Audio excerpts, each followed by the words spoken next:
लोकसभा चुनाव से पहले ही चिराग पासवान को मिली बड़ी जीत।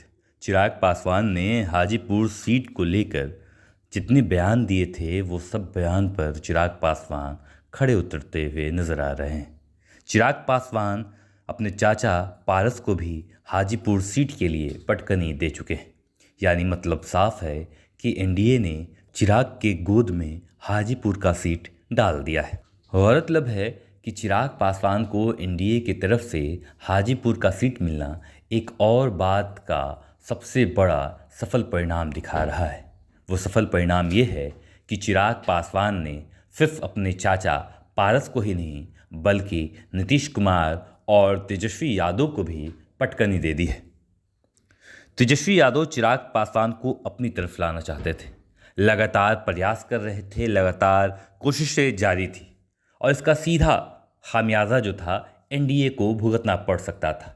लेकिन चिराग पासवान सारी बातें जानकर भी खामोश चुपचाप बैठे रहे, एनडीए की अंतिम मीटिंग का इंतज़ार करते रहे और अंत में सब कुछ भला हो गया। यानी एनडीए ने साफ तौर पर चिराग पासवान को उनके पिता स्वर्गीय रामविलास पासवान की विरासत दे दी, यानी हाजीपुर सीट दे दी। इसे सिर्फ ना तो तेजस्वी की बड़ी हार समझिए, बल्कि अगर देखा जाए तो इंडिया गठबंधन की ये पॉलिटिकल बड़ी हार मानी जा रही है। पॉलिटिकल स्तर पर देखी जाए तो चिराग पासवान का एनडीए की तरफ चले जाना सच में एक बहुत बड़ा पॉलिटिकल हार है।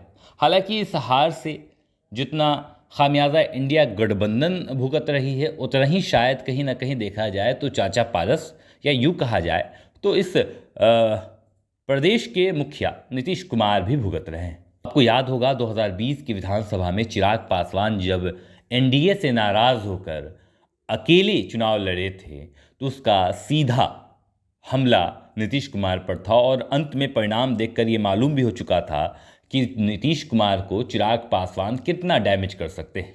चिराग पासवान की देन थी कि नीतीश कुमार पहले नंबर से सीधे तीसरे नंबर की पार्टी बनकर आए। हालांकि इसके बाद नीतीश कुमार ने चिराग पासवान को मुंह लगाना ही छोड़ दिया था, क्योंकि वो ये जान रहे थे कि ये हम के राष्ट्रीय सुप्रीमो यानी जीतन राम मांझी और रामविलास पासवान से ज़्यादा खतरनाक नेता है। वो जान रहे थे कि अगर हम चिराग पासवान को नाखुश करते हैं तो बीजेपी तो जीत जाएगी, लेकिन जदयू की जो कोर सीट है उसे हराने के लिए चिराग पासवान कुछ भी कर सकते हैं। बिहार में लोकसभा की 6 सुरक्षित सीटों में से 3 सीटें लोजपा रामविलास यानी चिराग गुट या राष्ट्रीय लोजपा पारस गुट के पास है। 2 पर जदयू और 1 पर बीजेपी का कब्जा है। महागठबंधन की स्थिति यह है कि अब वो ना तो अपने लिए चिराग पासवान को भंजा पाई और ना ही उनके कोटे में जीतन राम मांझी या पारस जैसे कोई भी सुरक्षित चेहरा मौजूद है।